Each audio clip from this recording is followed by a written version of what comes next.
beristinbat ya. Metode beristinbat hukum. Metode beristinbat hukum ini kita kemarin telah membahas tentang kaidah asasiyah yang kedua, yaitu al-yakin la yujalu bisyak. Kemudian kaidah asasiyah yang ketiga, yaitu la dororo wala diroro. Nah, dalam pembahasan la dororo wala diroro, tidak boleh ada memudorotkan dan tidak boleh membalas kemudorotan. Maka dalam membahas terkait dengan kaidah asasiyah atau kaidah dasar yang ketiga, la dororo wala diroro, tidak ada memudorotkan dan tidak boleh membalas kemudorotan. Maka ini ada beberapa kaidah turunan. Yang pertama, kaidah turunannya ini sebagaimana yang telah disampaikan sebelumnya, itu ad-dororu yuzalu. Segala yang memudorotkan itu harus dihilangkan. Tetapi menghilangkan kemudorotan tidak boleh mendatangkan kemudorotan yang lain. Maka ada kaidah yang keduanya, ad-dororu la yuzalu bidoror. Kemudorotan tidak boleh mendatangkan kemudorotan yang lain. Nah, jadi tidak boleh. Umpamanya menghilangkan lapar, tetapi atau menghilangkan haus, tapi makan dan minum minuman mengandung racun, sehingga hausnya hilang, tetapi kemudian jadi keracunan. Laparnya hilang, menjadi keracunan. Nah, jadi tidak boleh menghilangkan kemudorotan dengan kemudorotan yang lain. Sebagaimana tidak boleh mencegah kemunkaran dengan mendatangkan kemunkaran yang lain. Satu kemunkaran tidak boleh dicegah dengan mendatangkan kemunkaran yang lain. Umpamanya tidak boleh orang yang melakukan mabuk, kemudian mabuknya dicegah, dilarang, tapi orang yang mabuk itu kalau tidak mabuk malah membunuh. Nah, tentu saja membunuh lebih besar mudorotnya daripada mabuk itu sendiri. Maka apabila kemunkaran dicegah, menimbulkan kemunkaran lain, nah maka kemunkaran itu dibiarkan dulu sampai memungkinkan dicegah dengan sebenar-benarnya. Nah, ini diantara kaidah. Jadi ad-dororu la yuzalu bil-doror. Yang memudorotkan tidak boleh dihilangkan dengan yang menimbulkan mudorot yang lain. Umpamanya sebuah transaksi jual beli yang menggunakan riba atau menggunakan maisir, judi. Ada unsur riba, ada unsur judi. Kemudian dihilangkan unsur riba dan judinya, akan tetapi diganti dengan jual beli yang haram. Seperti menjual belikan khomer. Mengandung judinya tidak ada, mengandung ribanya tidak ada, tapi yang diperjualbelikannya perkara yang haram. Nah, ini namanya menghilangkan kemudorotan dengan kemudorotan. Jadi menghilangkan kemudorotan harus dengan kemanfaatan. Nah, banyak contoh-contoh yang lain ya. Contoh-contoh yang lain yang dalam praktek menghilangkan kemudorotan itu menimbulkan kemudorotan yang lain. Seperti umpamanya mencegah orang yang melakukan judi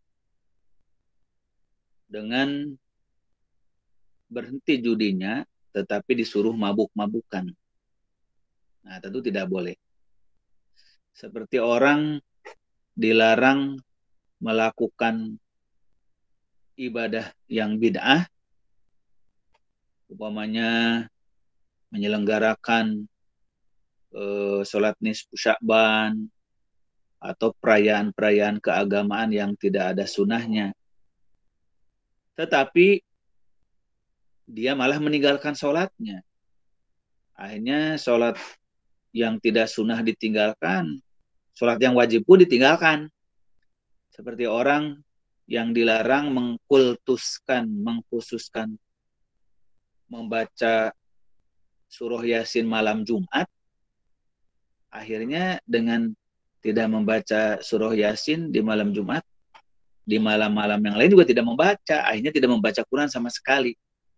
Nah, jadi mencegah sesuatu kemudorotan tidak menimbulkan kemudorotan yang lain, tetapi harus berubah diganti dengan kemaslahatan.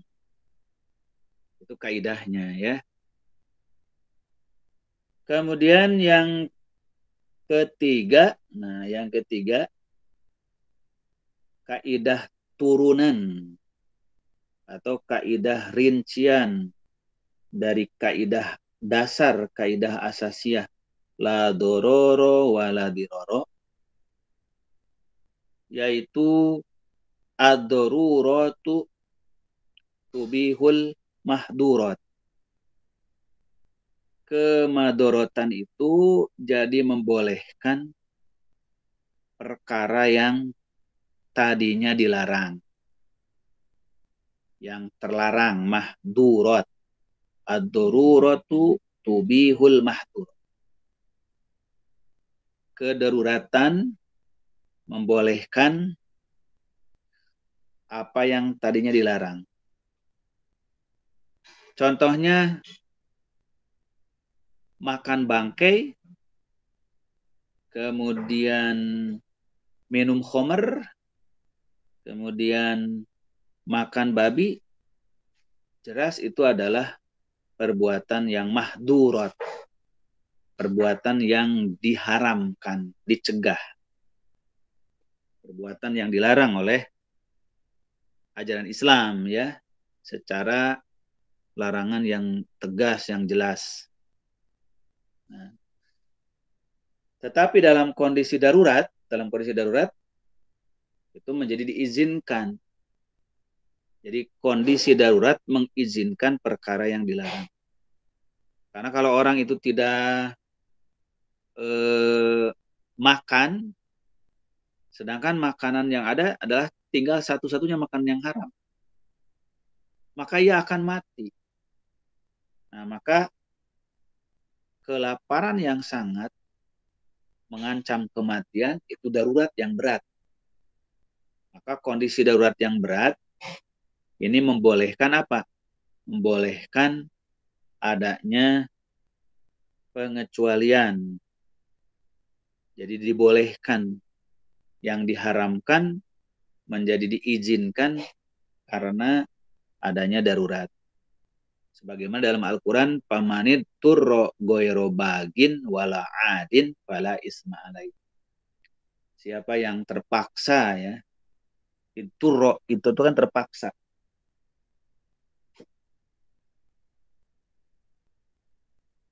Siapa yang terpaksa atau terdesak dengan situasi dan kondisi yang dia tidak inginkan, yang dia tidak harapkan, Kalau dia tidak lakukan, maka akan menimbulkan kerugian kepada dirinya. Goero bagin wala adin, dengan tidak bertujuan untuk melanggar, untuk melampaui batas apa yang Allah haramkan. Jadi dia tidak semata-mata berniat melanggar larangan Allah, tidak bermaksud ingin menentang hukum syariat, tapi karena memang terpaksa. Nah, apa bedanya orang yang terpaksa dengan orang yang memang berniat melanggar? Ya kalau orang yang terpaksa pasti hatinya itu mengingkari. Dia tidak ingin melakukan itu, tidak ingin makan tersebut, minum tersebut. Tapi karena sangat terpaksa demi mempertahankan diri, maka dia melakukannya. Nah, oleh karena itu, orang yang melanggar sesuatu yang diharamkan karena kemadharatan, pastilah dengan hati yang mengingkari. Goero bagin wala adin. Fala isma alaihi, maka tidak berdosa. Itulah seperti yang terjadi kepada siapa? Kepada Ammar bin Yasir. Ketika Ammar bin Yasir dipaksa oleh majikannya ini untuk mengatakan, saya murtad. Saya mengingkari ajaran Nabi Muhammad. Saya beriman kepada Lata dan Uzza. Nah, saya beriman kepada Lata dan Uzza. Padahal hatinya itu sama sekali menolak. Tapi kalau dia tidak mengatakan begitu, maka dia akan ditenggelamkan ke dalam air, kepalanya, kakinya digantung ke atas. Nah, itu yang dialami oleh Ammar bin Yasir. Maka untuk menyelamatkan dirinya, dia terpaksa melakukan itu, dan ia menyaksikan bagaimana ibu bapaknya dianiaya, dibunuh dengan kejam oleh majikannya. Nah, inilah di antara pelaksanaan kaidah ad-daruratu tubihul mahdurat. Bahwa situasi darurat, situasi emergensi, situasi genting terpaksa membolehkan yang dilarang. Kemudian kaidah yang keempat, kaidah turunan, maksudnya kaidah turunan yang keempat yang rincian dari la dororo wala diroro, yaitu ma ubiha lidoruroti yuqaddaru biqadariha. Ma ubiha lidoruroti yuqaddaru biqadariha. Apa yang dibolehkan karena kemudorotan, maka diukur dengan ukuran kebutuhannya itu. Jadi harus diukur dengan ukuran kemudorotannya. Tidak boleh berlebihan. Nah, jadi artinya bahwa tidak boleh dengan alasan kemudorotan, lalu seseorang berlebih-lebihan di dalam melakukan hal yang darurat tersebut. Contohnya seorang darurat kelaparan, lalu ada bangkai, ada daging babi. Ya. Maka hanya dibolehkan makan saat itu saja, satu kali saja. Saat mudorotnya. Tidak boleh begini. Wah, mumpung darurat nih, ada daging babi. Dia simpan di kulkas untuk besoknya, untuk lusanya, dengan harapan mudah-mudahan besok masih darurat. Nah, tidak bisa. Darurat itu hanya dibolehkan sebatas menghilangkan kemudorotan, yaitu menghilangkan bahaya orang bisa mati kelaparan. Tidak boleh dengan sengaja dia menyiapkan. Itu bukan madorot kalau disiapkan. Itu namanya jadi hobi, itu malah jadi seneng. Berarti dia hatinya memang menyukai, tidak membenci. Orang darurat, tapi dengan darurat dia menyiapkan perbekalan yang banyak untuk besok, untuk lusa. Nah, tidak bisa. Jadi darurat itu dia alami saat itu Kalau ternyata besok darurat lagi ya baru. Tidak boleh direncanakan untuk darurat, tidak boleh dipersiapkan, tidak boleh disengajakan. Maka aduratu yuqadaru biqadariha. Ketika dia sudah cukup, merasa hilang laparnya, dan dia sudah menjadi kuat lagi, lepas dari bahaya kematian, sudah cukup. Jangan keterus-terusan. Nah, wah ini darurat nih, minum homer. Tidak ada lagi minuman, sudah dia minum. Tapi harusnya cukup minumnya segelas, dia malah 5 gelas. Tidak boleh. Apalagi malah membekal. Wah, udah dibekal aja untuk besok. Nah, itu tidak boleh. Ini kaidah-kaidah la dororo wala diroro. Jadi kalau menghadapi kemudorotan, ma'ubi hali doruroti yuqaddaru biqadariha. Yang dibolehkan kemadorotan itu sebatas kebutuhan mudorotnya. Tidak boleh berlebihan. Itu. Kemudian yang kelima, nah yang kelima dari kaidah ad-dororu la dororo wala diroro ini, kaidah turunannya yang kelima adalah al-hajatu qad tanzilu manzilat ad-darurah. Al-hajatu qad tanzilu manzilat ad-darurati. Al-hajah, kebutuhan itu qad tanzilu, terkadang menempati manzilat ad-darurah, posisi darurat. Nah, jadi kan ada hajat, ada darurat. Apa bedanya? Apa bedanya hajat dengan darurat? Ini harus bisa membedakan. Kalau darurat itu adalah mengancam keselamatan jiwa, keselamatan harta, keselamatan keluarga. Nah, itu disebut darurat. Upamanya seorang sedang sakit, ya. Ia tidak menemukan obat di situ kecuali ada obat dari Homer. Yang kalau dia tidak diobati dengan Homer itu, karena nggak ada lagi obatnya, dia bisa tewas, bisa meninggal. Maka dengan unsur Homer itu kemudian dia diobati. Nah, itu namanya darurat karena mengancam keselamatan jiwa. Orang kelaparan yang sangat, kalau tidak dikasih minum, tidak dikasih makan, dia bisa tewas. Itu namanya darurat. Ya. Atau orang yang kalau tidak melakukan sesuatu atau tidak mengerjakan sesuatu yang haram, maka harta bendanya dirampas semuanya.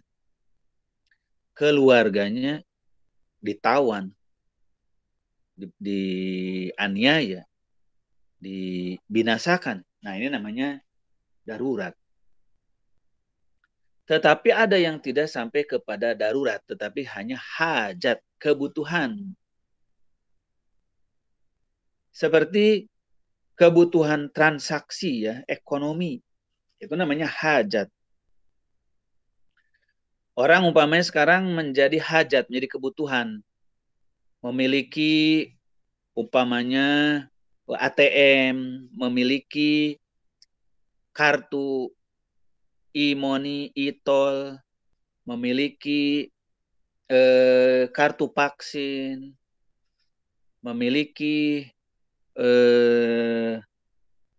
rekening bank untuk transaksi kuliah, untuk transaksi jual beli, untuk transaksi yang lain-lain. Dia sulit kalau tidak memiliki sarana yang menunjangnya. Nah, ini semuanya disebut hajat, semuanya kebutuhan. Ekonomi itu hajat, bukan darurat. Kemudian transaksi-transaksi itu hajat, bukan darurat. Kenapa bukan darurat? Sebab orang tanpa transaksi di bank, tanpa memiliki rekening, tanpa memiliki e-tol, dan tanpa memiliki yang lain-lain yang terkait dengan sarana transaksi dan sarana transportasi, itu orang tidak binasa. Emang orang mati kalau tidak punya rekening bank. Memang orang mati kalau tidak memiliki ATM. Memang orang mati kalau tidak memiliki kartu vaksin, tidak memiliki bukti swab pamannya mau bepergian. Tidak tidak otomatis orang akan mati. Itu bukan darurat. Tetapi kita tidak bisa melakukan aktivitas yang lain tanpa memiliki itu. Maka itu disebut dengan hajat. Antum umpamanya bawa kendaraan sendiri, kemudian masuk ke jalur tol, maka kalau bawa kendaraan mobil, wajib bayar tol. Dan bayar tol tidak bisa umpamanya cash, harus pakai kartu. Maka kartu itu mengandung riba. Ya, transaksi dalam e-tol, e-money ini banyak kan mengandung riba. Tetapi kalau kita tidak, sulit. Namun itu darurat bukan darurat karena antum masih bisa jalan yang lain, masih banyak jalan yang bukan tol. Hanya jadi muter-muter, macet dan lain sebagainya. Nah, maka itu namanya di hajat. Nah, hajat itu qad tanzilu manzilata darurat. Hajat jadi berubah posisinya seperti darurat. Maka karena hajat berubah posisinya jadi darurat, maka hajat itu jadi boleh juga yang dilarang. Kita haram menggunakan kartu kredit atau kartu e-tol yang itu dikelola oleh bank-bank konvensional. Ada Bank Mandiri, ada BCA, ada BNI, non-syariah. Tetapi kalau kita tidak punya, ya kita tidak bisa lewat. Nah, ini makanya disebut al-hajatu qad tanzilu manzilata darurat. Ini diantara kaidah bagaimana menerapkan darurat batasannya. Jadi al-hajat, kebutuhan terkadang manzilata darurat. Makanya banyak di dalam ekonomi syariah nih yang antum harus pahamkan ya. Ini praktek-praktek al-hajat qad tanzilu manzilata darurat. Contohnya dalam hal ekonomi ya, dalam hal jual beli nih, jual beli yang terkait dengan jual beli buah-buahan atau jual beli biji-bijian. Jual beli buah-buahan, biji-bijian, sayur-sayuran. Jual beli itu haram kalau tidak jelas ukuran timbangannya, berat atau takarannya.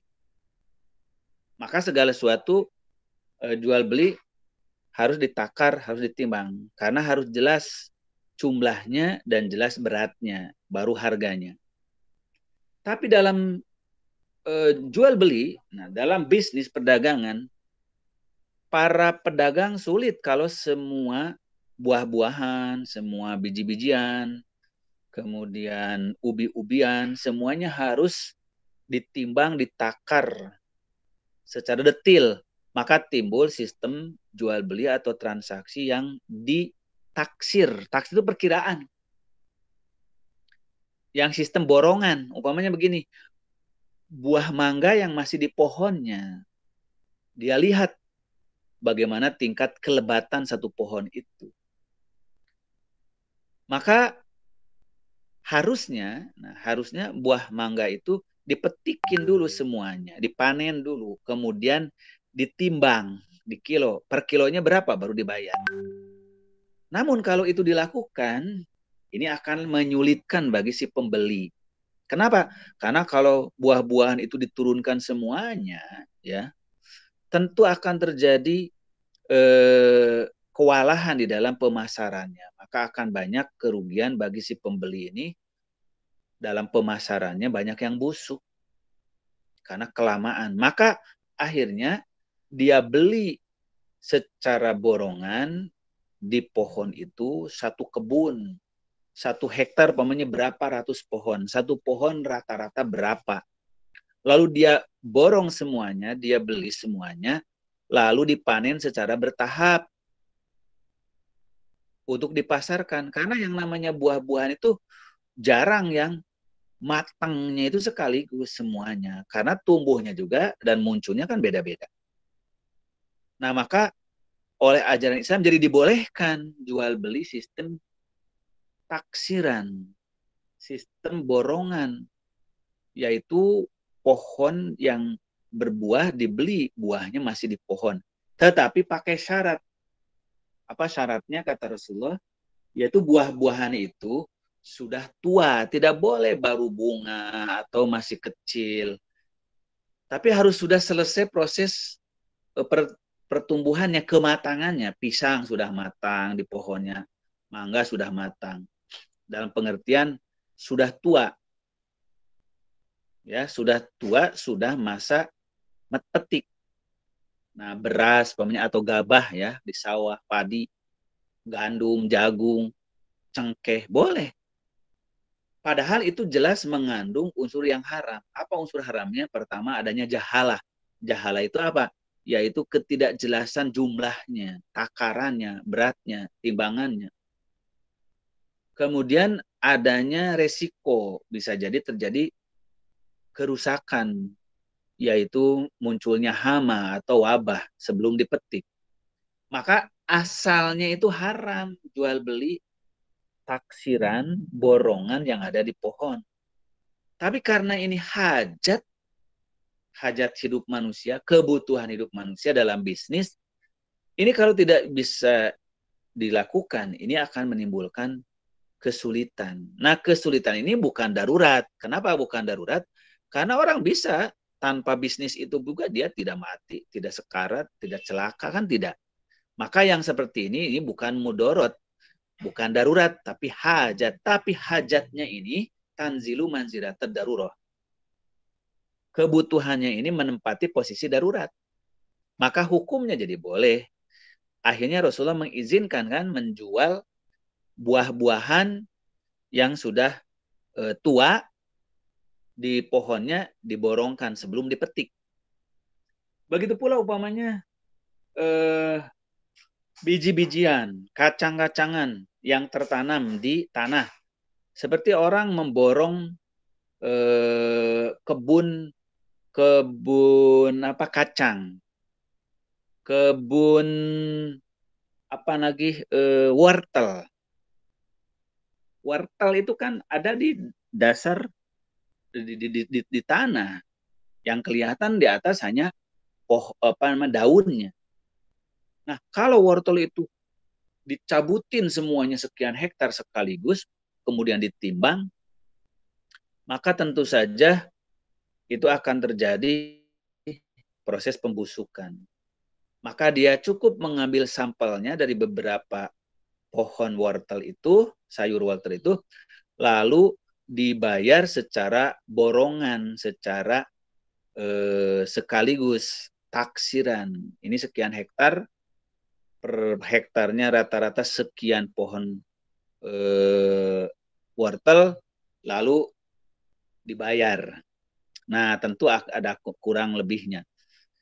Ini pun termasuk ke dalam hajat.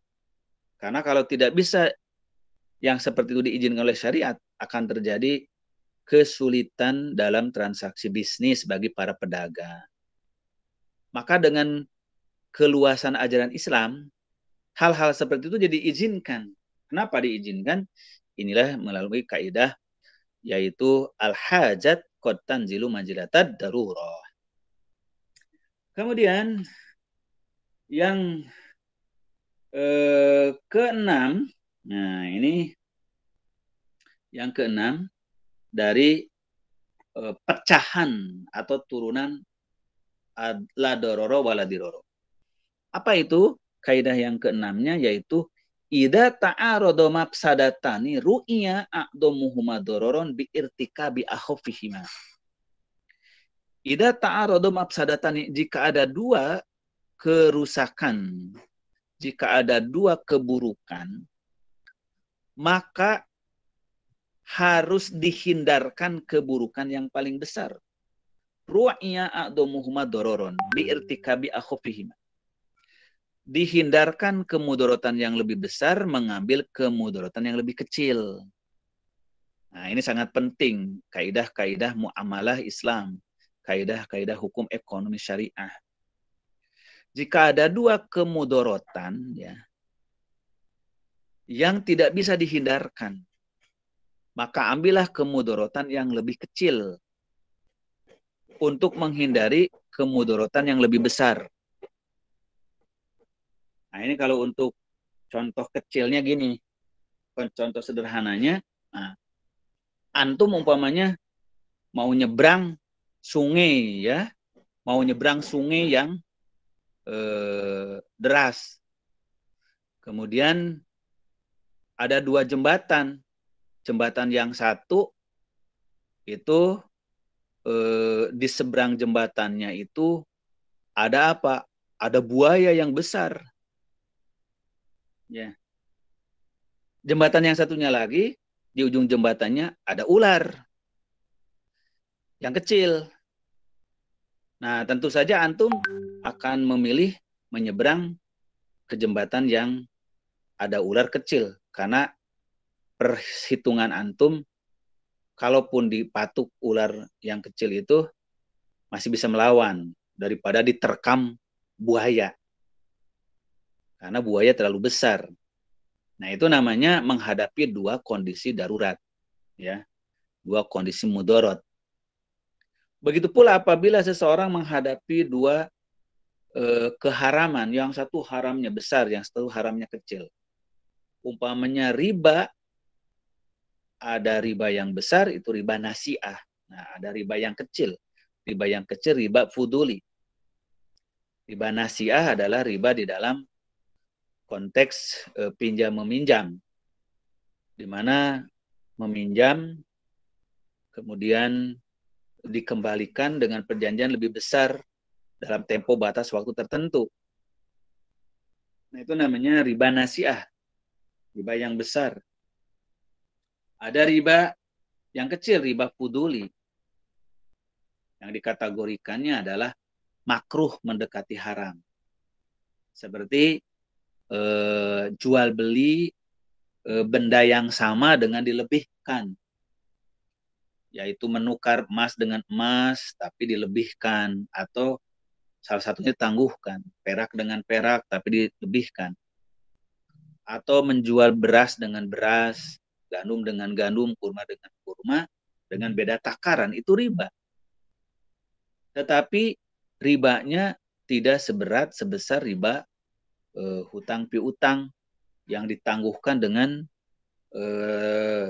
perjanjian pembayaran lebih besar.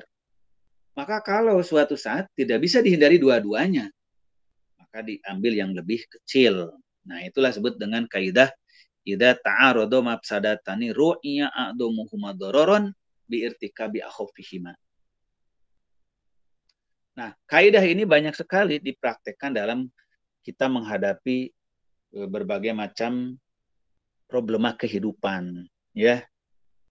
Umpamanya kita lihat di dalam perkembangan transaksi ekonomi sekarang ini, dunia keuangan, dunia perbankan, dunia bisnis, ya. Banyak sekali hal-hal yang sama-sama mudorot dilaksanakan. Ini mudorot, tidak dilaksanakan juga mudorot, bahkan lebih besar. Nah, maka itu harus ditimbang mana mudorot yang lebih kecil. Ambillah mudorot yang lebih kecil. Ibaratnya seperti gini, kita menghadapi pemilu umpamanya ya. Baik itu pemilu nasional, pemilu kada ya. Ada pilpres, pileg, pilkada. Nah, kebetulan umpamanya di daerah antum nih, di daerah antum ya. Antum ada pemilihan kepala desa. Pemilihan kepala desa. Kemudian dari 3 calon yang ada, nggak ada yang ideal menurut ajaran Islam. Maka antum dihadapkan kepada dua pilihan. Memilih salah, tidak memilih lebih salah lagi. Maka ambillah mudorot yang lebih kecil. Pilihlah salah satunya. Karena dengan tidak memilih, malah lebih mudorot apa? Mungkin yang akan menang itu adalah dari 3 orang itu, orang yang lebih buruk. Umpamanya yang satu adalah pemabuk, yang satu penjudi, yang satu pemabuk dan penjudi tapi masih rajin sholat, masih bermasyarakat, masih cinta masjid. Nah, ini tiga-tiganya tentu buruk. Tetapi dari yang buruk itu, ambillah yang paling kecil mudorotnya, keburukannya. Inilah maka kaidah-kaidah fikih ini saya sering tegaskan sebagai salah satu panduan bagaimana menetapkan keputusan hukum dalam Islam. Itu berdasarkan kaidah. Maka kalau antum ditanya kenapa antum milih di pilkada ini, kan itu calonnya semua orang-orang yang tidak Islami, yang jauh dari Islam. Maka antum jawab dengan kaidah ini, ya, bukan dengan dalil. Dalilnya kan nggak ada. Qurannya nggak ada, sunnahnya nggak ada. Tapi dengan kaidah. Kaidah ini pun pada dasarnya saripati dari dalil. Maka antum katakan, idza ta'arada mafsadatani ru'iya ahaduhuma dororon biirtikabi akhofihima. Jika ada dua keburukan, maka cegahlah salah satu keburukan yang lebih besar. Ru'iya a'domuhuma dororon. Tolak, jaga, lindungi dari mudorot yang lebih besar dengan mengambil mudorot yang lebih kecil. Nah, kita umpamanya sekarang mencari kepemimpinan rata-rata dengan sistem pemilu di seluruh negara kecuali yang masih menggunakan sistem monarki di kerajaan tradisional, ya, kayak di Saudi umpamanya atau di Jordan, ya.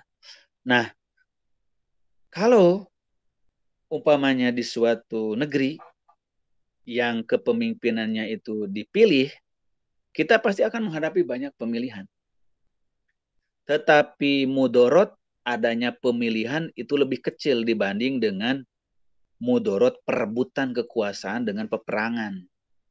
Perebutan kekuasaan dengan peperangan, saling mengalahkan, saling mengkudeta jauh lebih buruk, lebih bahaya dibanding dengan melakukan pemilihan kepemimpinan dengan cara apa?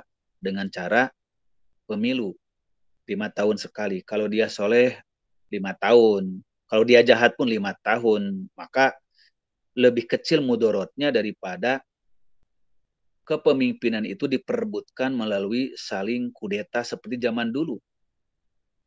Nah, ini tentu lebih berat mudorot. Maka kaidah-kaidah ini amat-amat penting di dalam praktek kehidupan kita bermasyarakat, bermuamalah.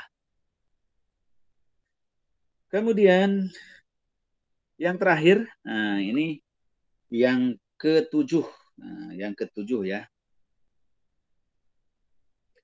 Yang ketujuh, cabang atau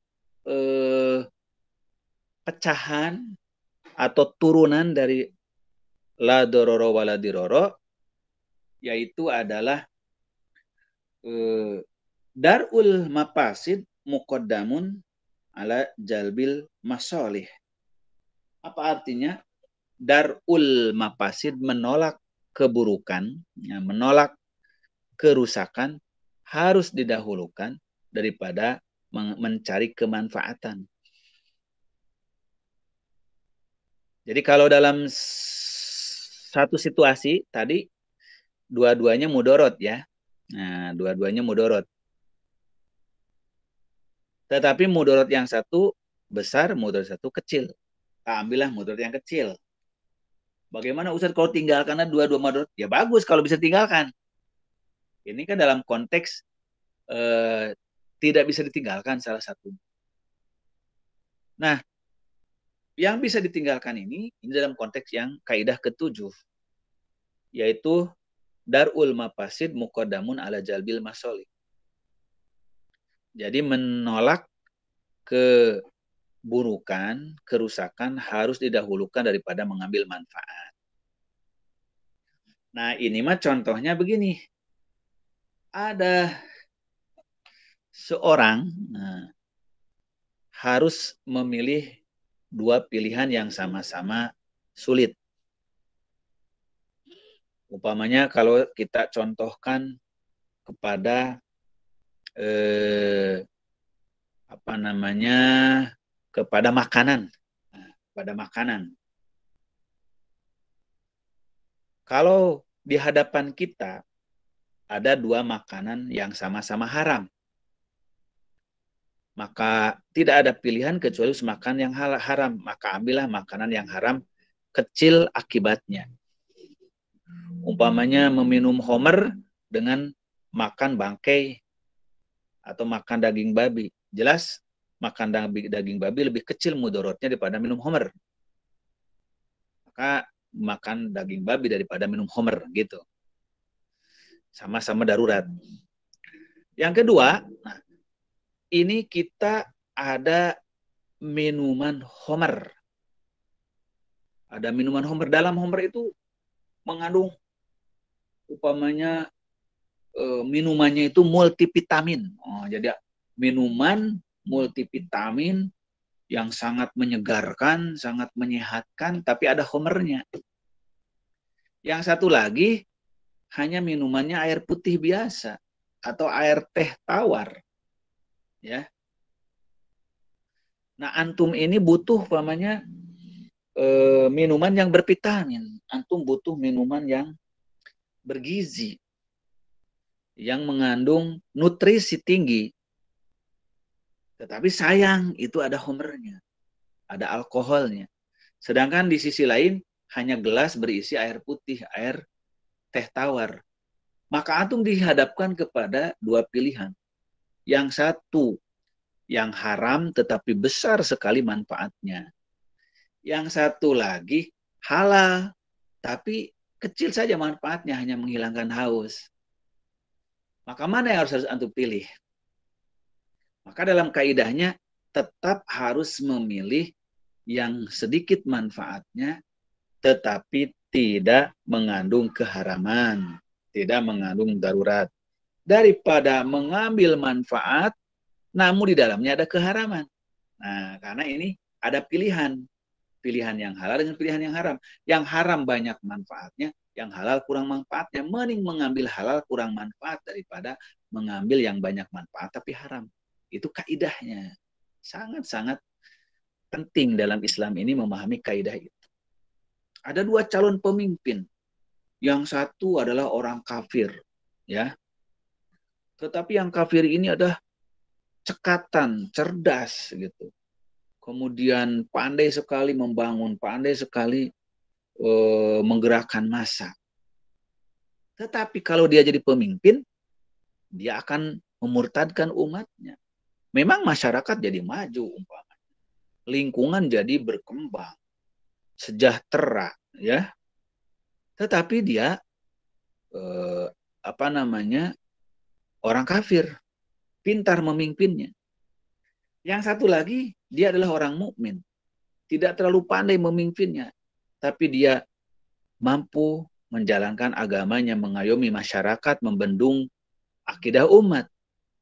Maka tentu dahulukan orang yang muslim tersebut walaupun dia kurang besar kemampuannya di dalam memimpin masyarakat, tapi dia tidak memurtadkan. Nah, jadi inilah kaidah darul mafasid, menolak keburukan harus didahulukan daripada mengambil manfaatnya.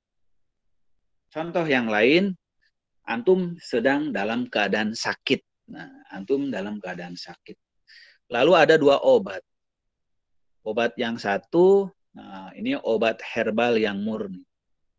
Kalau antum minum, maka penyembuhannya ini butuh 5 bulan umpamanya, atau butuh 4 bulan, butuh sebulan minimal.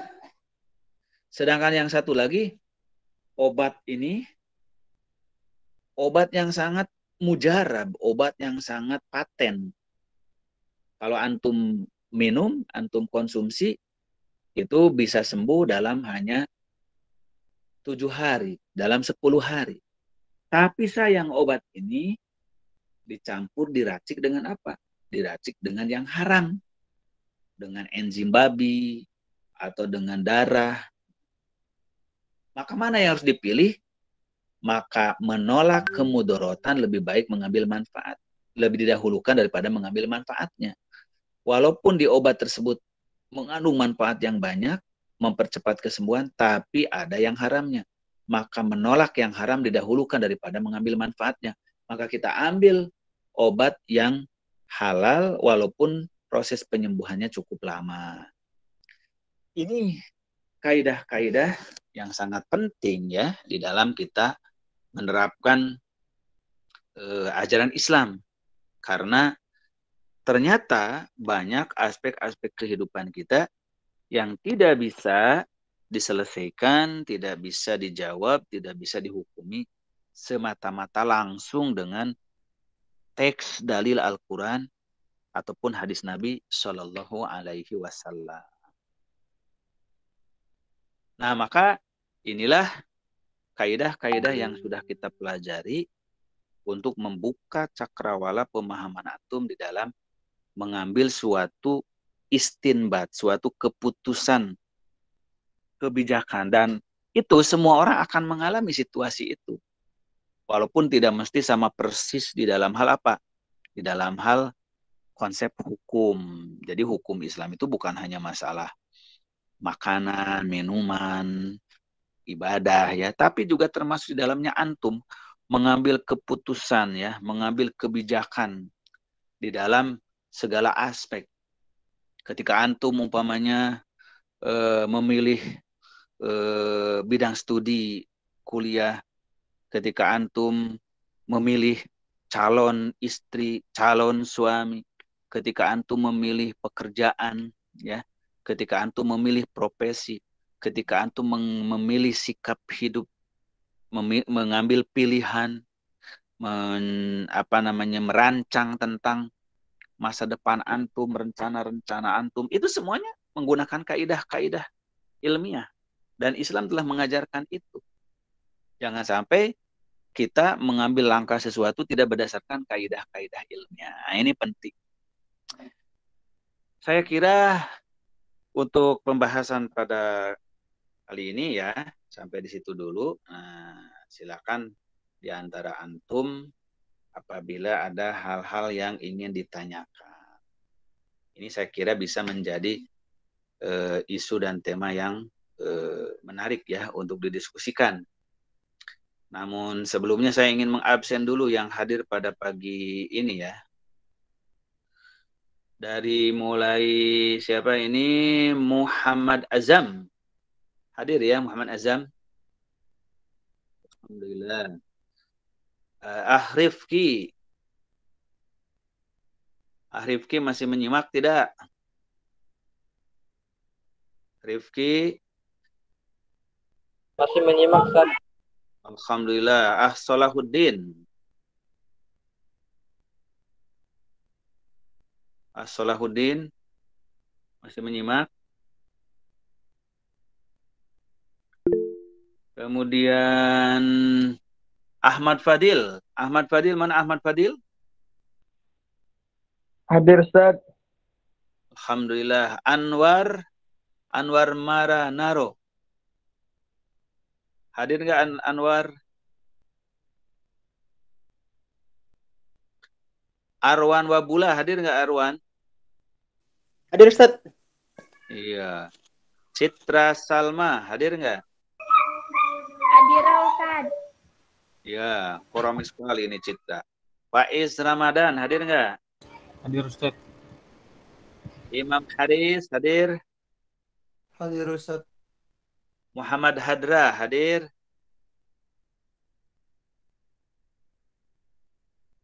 Muhammad Hadra, Rifki Firdaus. Hadir, Ustaz, hadir. Alhamdulillah, Rifki Firdaus. Rifki Firdaus.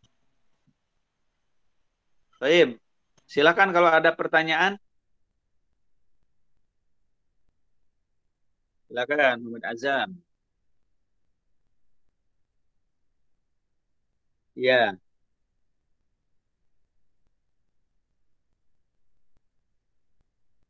Iya.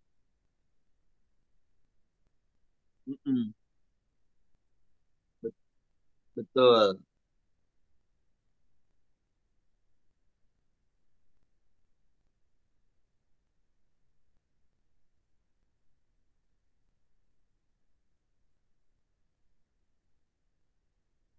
Ya,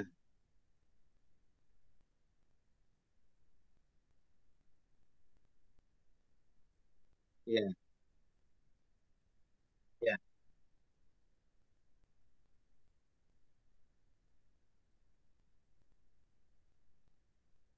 Bidhab. Ya.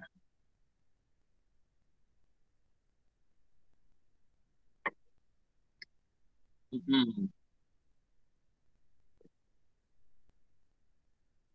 Sebagai perhiasan dan nilai.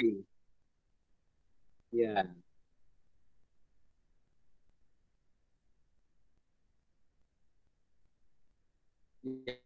Ya, makasih Muhammad Azam. Jadi memang ketika menerapkan suatu hukum, ya, setelah ada teksnya, ada nasnya, ada dalilnya, kemudian melihat konteksnya. Kalau secara dalilnya sudah disepakati, kata Nabi, la tabi'ud dhahaba bidzahabi walal fiddata bil fiddati illa mislan bimislin yadan biyadin. Tidak boleh kalian menjual belikan emas dengan emas, perak dengan perak, ya, kecuali dengan seukuran, setimbangan, dan dengan tunai. Nah, maka di sini berarti tidak boleh ada dilebihkan dan tidak boleh dengan cara dikredit, harus tunai. Nah, para ulama fikih itu mempelajari, mengkaji aspek larangannya ini. Kenapa? Nah, gitu. Karena dalam muamalah itu, larangan itu ada sebabnya, ada ilatnya. Beda umumnya dengan ibadah, ya kan? Dalam ibadah, sholat duhur harus 4 rakaat. Kalau tidak sedang safar, kalau safar 2 rakaat. Nah, maka tidak ada ilatnya, tidak ada sebab hukumnya. Sulit kita mencari, kenapa duhur 4? Ya kan duhur lagi capek-capeknya, harusnya 2. Subuh harusnya lagi nyantai ini 4 atau 8 atau 10. Nah, kenapa tidak sholat itu 17 rakaat sekaligus aja waktu subuh saja? Nah, ini semuanya itu tidak bisa dicari sebab-sebab alasan logikanya. Karena dia masalah ibadah. Tapi kalau masalah muamalah, nah para ulama mempelajari, mengkaji. Kenapa upamanya emas dengan emas di masa Nabi tidak boleh ditukar, lalu dilebihkan. Kemudian yang kedua tidak boleh ditukarkan kecuali dengan tunai. Dengan tunai. Nah, di antara penyebabnya menurut pendapat kajian para ulama, sebab emas itu di masa Nabi selain perhiasan, standar nilai juga mata uang. Sehingga kalau mata uang diperjualbelikan dengan dengan perbedaan nilai, dengan perbedaan timbangan, atau yang satu ditangguhkan, yang satu dikeskan, maka akan terjadi kerugian salah satu pihak dan ketidakseimbangan. Nah, sedangkan ketika emas itu berubah, bukan jadi lagi mata uang, bukan lagi standar nilai, tapi dia emas sebagai komoditi, emas sebagai perhiasan saja. Maka ketika orang membeli emas, ya, membeli perhiasan, gelang umpamanya, dia membelinya bukan dengan emas lagi sekarang ini kan tapi dengan rupiah. Jadi kan sudah berbeda. Jadi dulu membeli gelang umpamanya dengan emas lagi, gitu, membeli gelang perak dengan perak lagi. Maka tidak boleh berlebihan dan tidak boleh ditangguhkan. Tapi kalau membeli emas dengan perak, membeli perak dengan emas boleh dilebihkan dan boleh ditangguhkan. Nah, sekarang kita membeli emas dengan rupiah. Sama halnya dengan di masa Nabi menukar emas dengan perak. Perak dengan emas. Maka larangan kredit dan larangan menukar berlebihan itu jadi tidak kena kepada konteks zaman sekarang. Nah, itulah diantara alasan ulama yang membolehkan. Kalau ditanya apa sebab terjadi perbedaannya? Terjadi sebab perbedaannya, yang satu, ia menghukumkan secara literalis daripada teks hadis itu. tidak melihat konteksnya. Maka akhirnya pokoknya haram, tidak boleh menukarkan emas, menjual belikan tanpa cash gitu. Nah, sedangkan yang lain para ulama adalah melihat daripada perkembangan situasi kondisi. Maka menghukumi dengan kaidah-kaidahnya, bukan hanya semata dalilnya. Nah, sekarang orang telah menjadi hajat, kebutuhan bertransaksi emas, bertransaksi perak, itu dengan mata uang yang ada, rupiah, dolar, ya, kemudian real, yang uang sekarang tidak lagi sebagai emas dari mata uangnya. Nah, jadi itu perbedaan di dalam meninjau suatu hukum berdasarkan aspek tadi, aspek nas dalil atau aspek kaidah. Maka yang membolehkan itu melihat dari aspek kaidah. Begitu ya, Muhammad Azam.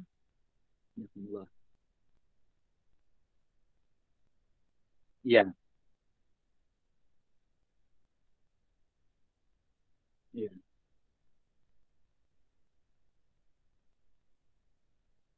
Iya. Ya. Dalam muamalah, enggak, kalau terjadi ikhtilaf, itu ada lagi kaidahnya. Bagaimana kalau menghadapi ikhtilaf para ulama? Maka dalam menghadapi ikhtilaf para ulama itu tadi, kita telah membahas tentang tarjih itu kan, ditarjih. Pendapat mana yang lebih kuat? Nah, pendapat mana yang argumennya lebih sahih? Betulkah penerapan suatu dalil terhadap satu kasus secara literal? Padahal sekarang sudah berubah. Nah, maka setelah diteliti atau dipelajari masing-masing argumen, kita akan menemukan, oh, argumen yang lebih kuat itu adalah A. Dalam kasus tertentu, umpamanya argumen yang lebih kuat adalah yang berdasarkan nas langsung. Karena memang tidak ada perubahan. Di dalam kasus yang tertentu, oh ini justru yang lebih tepat adalah tidak cukup dengan nasnya, tapi dengan kaidah. Karena dia adalah bersifat muamalah dinamis. Nah, disitulah kita namanya memilih berdasarkan mentarjih. Mentarjih itu artinya memilih pendapat yang lebih kuat dengan membandingkan pendapat-pendapat yang ada. Nah, maka pada akhirnya kembalilah kepada orang memilih pendapat yang mana. Kalau dia sudah sanggup sebagai seorang muttabi. Nah, kalau antum umpamanya belajar usul fikih, belajar istinbat ahkam, kaidah-kaidah ekonomi syariah, tentu sudah masuk ke dalam kategori nanti ittiba, yaitu mengikuti pendapat berdasarkan dalil yang lebih kuat. Kalau masyarakat awam tidak bisa dia berittiba, tapi dia harus taklid, dia harus bertanya kepada yang mengerti. Mana di antara dua pendapat ini yang lebih rojih, begitu caranya. Insyaallah ya. Ya, demikian Muhammad Azam. Saya kira pembahasan kita sampai pukul 10.50 ya. Kalau masih ada satu lagi silakan.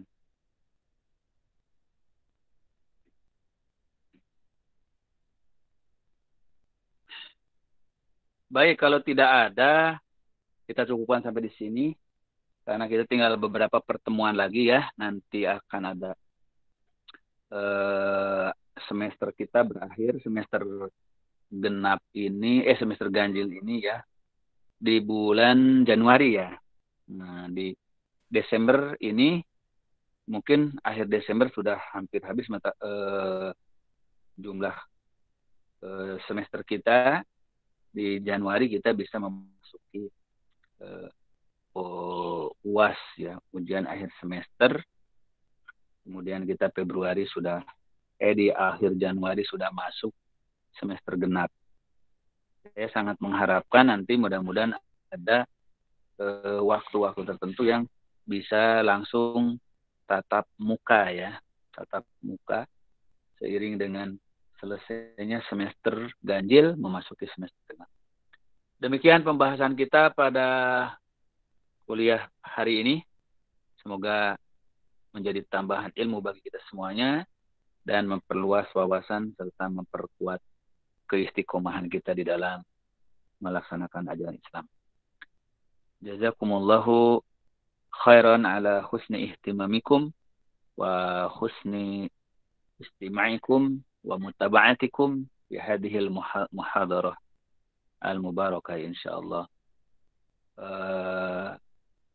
Ila huna nantahi darsul yaum, ila liqa fil usbu al-qadim biidznillah. Wassalamualaikum warahmatullahi wabarakatuh. Waalaikumsalam. Nah, terima kasih semuanya ya.